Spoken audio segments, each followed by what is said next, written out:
Assalamualaikum warahmatullahi wabarakatuh. Alhamdulillahirabbil alamin. Qala Allah Ta'ala fi kitabihil karim. A'udzubillahi minasyaitonirrajim. Bismillahirrahmanirrahim. Wa ma khalaqnas samaa'a wal arda wa ma bainahuma la'ibin. Wassalatu wassalamu ala nabiyyina Muhammadin wa ala alihi wa ashabihi wa ummatihi ajmain. Sahabat sekalian, kita berjumpa lagi di dalam program Islam Futuristik episode 136. Kita masih akan melanjutkan kajian menarik kita terkait dengan roh. Sebuah informasi yang sangat menarik sekaligus misterius dari dalam Al-Quran Al-Karim. Sehingga ada yang berpendapat bahwa roh itu tidak boleh dibicarakan, tidak boleh dibahas. Dikarenakan ada sebuah ayat yang menurut saya difahami secara melebihi dari apa yang seharusnya. Yaitu di dalam surat Al-Isra ayat 85. Wa yas'alunaka 'anir ruh qulir ruhu min amri rabbi wa ma utitu minal ilmi illa qalila. Dan mereka bertanya kepadamu tentang roh, katakanlah roh itu termasuk urusan Tuhanku, dan tidaklah kamu diberi pengetahuan melainkan sedikit. Ayat ini seringkali dijadikan sebagai dasar untuk mengatakan secara berlebihan bahwa roh itu tidak boleh dibahas. Padahal sesungguhnya ayat ini tidak melarang. Hanya mengatakan bahwa roh itu termasuk urusan Tuhanku. Tetapi kemudian dilanjutkan ada kalimatnya, wa ma utitum minal ilmi illa qalila. Dan tidaklah kalian diberi ilmunya kecuali cuma sedikit. Artinya tetap diberi ilmu oleh Allah terkait dengan roh itu meskipun dikatakan cuma sedikit. Itu poin yang sangat menarik yang sudah kita klarifikasi di episode yang lalu. Di mana di episode yang lalu kita membahas sebuah mekanisme bagaimana roh itu bisa menghidupi badan manusia yang mati. Sesungguhnya badan kita ini kan kumpulan dari benda mati. Badan kita adalah seonggok tulang belulang yang sesungguhnya mati. Seonggok daging, otot-otot, kulit, organ-organ, dan lain sebagainya yang sesungguhnya itu kalau kita lihat penyusunnya tersusun dari jaringan, tersusun dari molekul, tersusun dari atom-atom, dari partikel, dan seterusnya, yang itu adalah kumpulan benda mati. Onggokan tubuh kita itu menjadi hidup dikarenakan Allah meniupkan roh ke dalam badan yang diciptakan Allah di dalam rahim itu. Di sini menariknya bahwa roh itu sesungguhnya bukan benda mati. Kita sudah mengkajinya, roh itu bukan materi dan sekaligus juga bukan energi. Tetapi dia adalah sistem informasi yang memerintahkan kepada molekul-molekul di dalam tubuh kita sebagai penyusun sel, di mana sel itu adalah unit terkecil dari kehidupan, muncul perintah sehingga sel-sel itu melakukan sebuah proses kehidupan. Molekul-molekulnya kemudian bereaksi secara biokimiawi dan energi-energinya juga bereaksi, berdinamika secara bioenergi. Nah, biomateri atau biokimiawi dan bioenergi itu diperintahkan oleh sebuah sistem informasi yang kemudian kita kenal itu dalam kajian kita yang lalu sebagai roh. Kenapa kita menyimpulkan roh itu sebagai sistem informasi? Tentu saja ini merujuk kepada informasi dari dalam Al-Quran Al-Karim. Dikarenakan istilah roh itu memang bukan istilah ilmiah dalam arti saintifik, tetapi muncul dari dalam Al-Quran Al-Karim. Sangat menarik, seluruh diksi yang digunakan di dalam Al-Quran terkait dengan istilah roh itu mengacu kepada sistem informasi. Kita sudah membahasnya dan kita coba sambungkan dengan kajian kita kali ini, bahwa ayat-ayat yang menceritakan tentang roh itu digunakan untuk menggambarkan tiga hal. Yang pertama, untuk menggambarkan malaikat, khususnya adalah malaikat Jibril. Di mana Jibril itu disebut sebagai ar-ruh, atau lebih khusus lagi disebut sebagai Ruhul Kudus, ruh yang suci, atau Ruhul Amin, ruh yang terpercaya. Ada sejumlah ayat yang menggambarkan terkait dengan sebutan malaikat Jibril, malaikat informasi itu terkait dengan ruh. Misalnya di dalam surat Asy-Syu'ara ayat 192 dan 193. Wa innahu latanzilu rabbil alamin, nazala bihir ruhul amin. Sesungguhnya Al-Quran ini benar-benar diturunkan oleh Tuhan semesta alam, yang dibawa turun oleh Ruhul Amin. Istilah Ruhul Amin, ruh yang terpercaya, disematkan kepada malaikat Jibril membawa wahyu Al-Quran yang diturunkan dari Allah. Karena Al-Quran adalah firman Allah. Diturunkan dari Allah melalui malaikat Jibril, dan disebutlah Jibril itu sebagai Ruhul Amin. Di ayat yang berbeda, surat An-Nahl 102, Allah kembali menegaskan menyebut malaikat Jibril sebagai ar-ruh dengan sebutan yang sedikit berbeda, yaitu Ruhul Kudus, ruh yang kudus, yang suci. Tetapi sekali lagi, tugasnya adalah membawa wahyu Al-Quran, sistem informasi, kalimat-kalimat Allah. Qul nazzalahu ruhul kudusi min rabbika bil haq. Katakanlah, Ruhul Kudus yang menurunkan Al-Quran itu dari Tuhanmu dengan benar. Ruh yang suci bertugas menyampaikan wahyu dari Allah, firman-firman Allah dengan benar.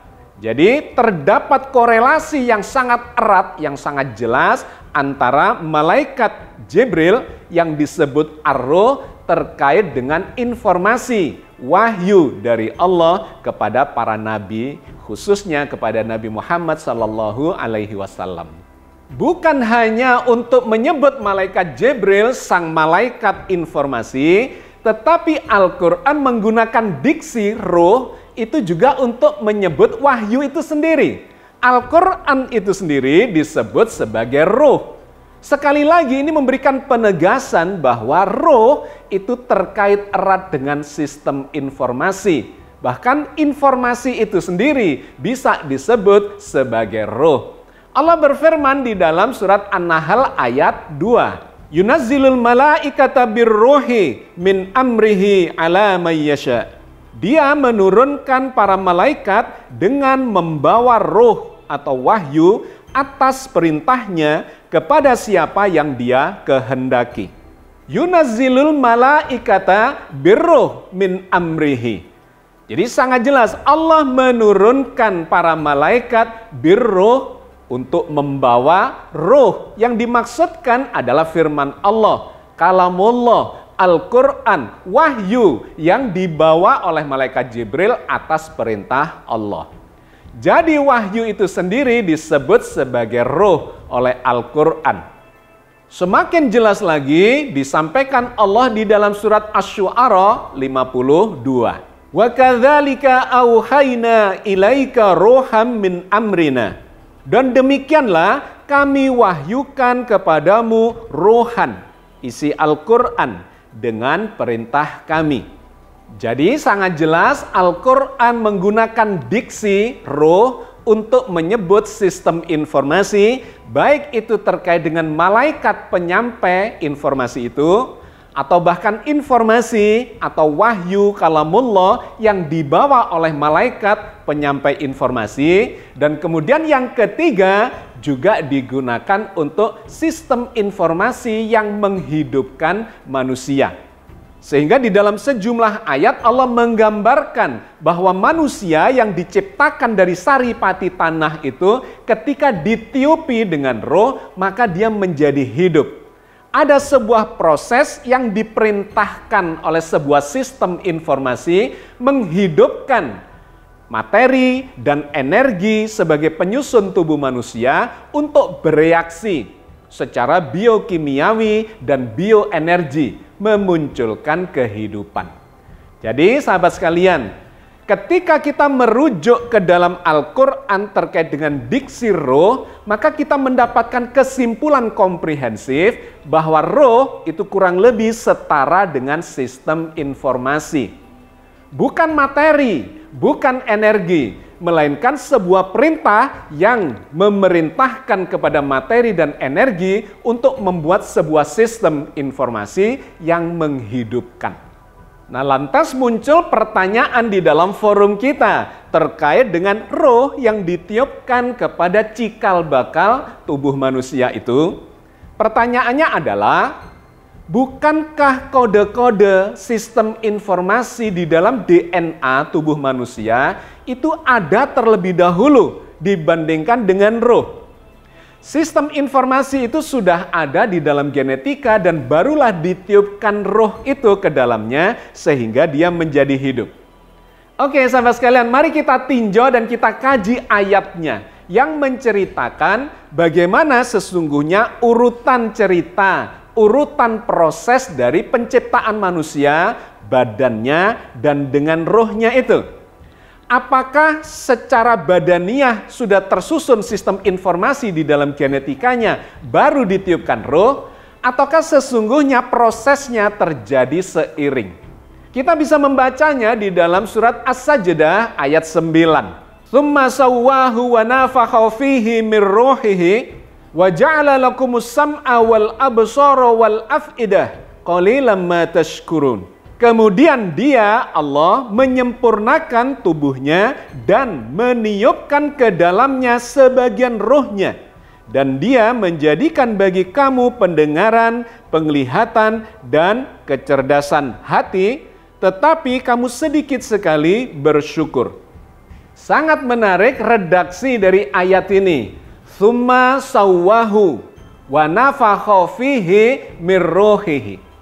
Kemudian Allah sawwahu menyempurnakan proses penciptaan manusia di dalam rahim, wa nafakha fihi mir ruhihi, dan meniupkan sebagian rohnya. Yang menarik adalah ketika kita mencermati kata sambungnya. Yang pertama menggunakan kata summa dan yang kedua menggunakan kata wa. Summa bermakna kemudian, maka. Jadi ada proses yang menunjukkan bahwa penyempurnaan tubuh manusia itu dilakukan setelah proses yang sebelumnya. Di episode yang lalu kita sudah membahas bahwa ayat sebelum ini menceritakan tentang manusia itu awalnya diciptakan dari saripati tanah. Jadi ada proses sebelum itu, saripati tanah yang mati. Molekul-molekul biokimiawi yang ada di dalam tanah diproses oleh Allah. Muncullah kata sambung summa, kemudian Allah memproses itu menjadi sempurna atau menyempurnakan proses dari molekul-molekul itu menuju kepada cikal bakal tubuh manusia. Menariknya kemudian tidak menggunakan kata sambung summa lagi atau fa, maka, melainkan menggunakan kata wa.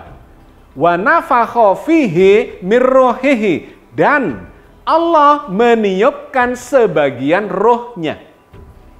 Jadi ini menunjukkan bahwa proses penyempurnaan tubuh manusia dari saripati tanah itu berjalan seiring dengan peniupan roh kepada badan itu, bukan setelahnya. Kalau setelahnya maka menggunakan kata fa atau summa. Summa sawwahu fanafakha fihi mir ruhihi. Nah, ketika menggunakan kata fa maka itu menunjukkan proses setelahnya. Tetapi yang menarik, ayat ini menggunakan kata wa nafakha fihi mir ruhihi. Dan seiring dengan proses penyempurnaan itu, Allah meniupkan sebagian rohnya. Dan kemudian dijelaskan dikarenakan itu, seiring dengan proses itu juga muncullah pendengarannya, muncullah penglihatannya, dan af'idah yaitu kecerdasan hati. Hati di dalam Al-Quran itu diistilahkan dengan dua diksi. Yang pertama adalah kolbu, yang menunjuk kepada segumpal daging secara fisikal, dan yang kedua menggunakan diksi fuad atau afidah. Kolbu itu bersifat fisikal, kalau fuad atau afidah itu bersifat fungsional, artinya kecerdasan hati, kesadaran jiwa. Sahabat sekalian, kita melihat sekarang urutannya. Allah menyempurnakannya dan seiring dengan proses penyempurnaan itu Allah meniupkan sebagian rohnya dan bersamaan dengan proses itu muncullah fungsi pendengaran, muncul fungsi penglihatan, muncul fungsi kecerdasan. Jadi sahabat sekalian menjadi gamblang sekarang pemahamannya bahwa roh itu ditiupkan seiring dengan proses pembentukan tubuh manusia. Bahkan kalau dirunut itu munculnya adalah dari saripati tanah yang kemudian disempurnakan menjadi zat-zat biokimiawi, zat-zat yang memiliki bioenergi. Seiring dengan proses itu ditiupkanlah ruhnya sehingga menjadi hidup. Jadi bukan DNA itu sudah memiliki kode-kode genetika dan baru hidup. Bukan, melainkan kehidupan itu kemudian diturunkan secara turun-temurun dari orang tuanya yang sudah memiliki DNA. Bapaknya separuh, ibunya separuh, spermatozoa bertemu dengan sel telur atau ovum yang masing-masing sudah memiliki kode-kode DNA di mana di dalamnya sudah ada roh. Karena roh itu ditiupkannya adalah ketika benda itu masih bersifat mati, kemudian dihidupkan sehingga memiliki sifat kehidupan, sistem informasi yang memerintahkan munculnya kehidupan. Nah, kehidupan itu ditularkan terus-menerus dari yang hidup sebelumnya kepada yang hidup setelahnya atau generasi berikutnya. Orang tua kita yang hidup menularkan, meresonansikan sebagian dari kehidupannya dalam kode-kode genetikanya, dan yang dari ibu juga begitu dipertemukan. Nah, seiring dengan proses itulah roh itu kemudian menjadi memberikan kehidupan pada generasi-generasi berikutnya. Jadi jangan dibayangkan sebagai sebuah proses yang instan. Meskipun itu bisa dilakukan dan kemudian dicontohkan oleh Allah melalui peristiwa yang terjadi pada Nabi Isa. Ketika Nabi Isa diceritakan oleh Al-Quran bisa menghidupkan burung dibentuk dari tanah. Artinya itu adalah benda mati yang kemudian ditiup oleh Nabi Isa meresonansikan roh yang ada di dalam diri beliau, dikarenakan beliau ini adalah manusia yang dikuatkan dengan Ruhul Kudus, sehingga kemudian bisa meresonansikan sifat rohiyah itu kepada benda mati, kepada sebentuk tanah yang dibikin seperti burung, ditiup, maka dengan izin Allah burung itu menjadi hidup. Di sini terlihat bahwa roh itu sesungguhnya masanya atau waktu peniupannya itu adalah dari benda yang bersifat mati, ditiupi roh, kemudian menjadi hidup dikarenakan ada perintah. Ada sistem informasi yang mengubah susunan molekul yang mati, kemudian membentuk kode-kode DNA dan memerintahkan munculnya kehidupan. Demikian juga digambarkan oleh Allah di dalam ayat yang sama di mana Nabi Isa bisa menghidupkan orang yang mati untuk menjadi saksi dari sebuah peristiwa dan setelah itu mati kembali. Berikut ini ayatnya dalam surat Al-Maidah ayat 110. Idza qala Allahu ya Isa ibn Maryam dzkur ni'mati 'alaika wa 'ala walidatik idza ayyatuka biruhil qudus tukallimun nasa fil mahdi wa kahla wa idh alamtukal kitaba wal hikmata wat taurata wal injil wa itahluku minat tini kahayati toiri bi idhni fatangfuhu fiha fatakunu toiram bi idhni wa tubri'ul akmaha wal abroso bi idhni wa ituhrijul mauta bi idhni wa idh kafaftu bani Israila anka idh ji'tum bil bayyinati Wa qala alladzina kafaru minhum in hadza illa sihrum mubin. Ingatlah ketika Allah mengatakan, "Hei Isa putra Maryam, ingatlah nikmatku kepadamu dan kepada ibumu di waktu aku menguatkan kamu dengan Ruhul Kudus. Kamu dapat berbicara dengan manusia di waktu masih dalam buaian dan sesudah dewasa. Dan ingatlah di waktu aku mengajar kamu menulis hikmah, Taurat dan Injil, dan ingatlah pula di waktu kamu membentuk dari tanah sebentuk burung dengan izinku.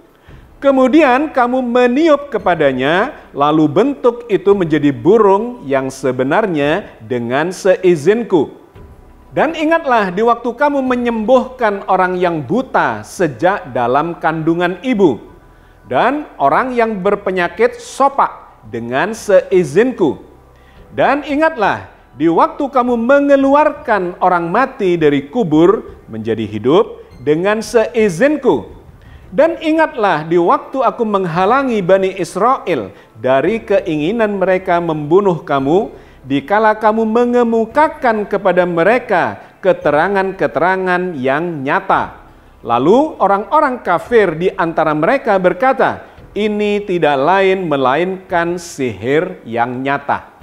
Sahabat sekalian, sangat menarik ayat ini menceritakan bagaimana roh itu dikaitkan dengan sistem informasi.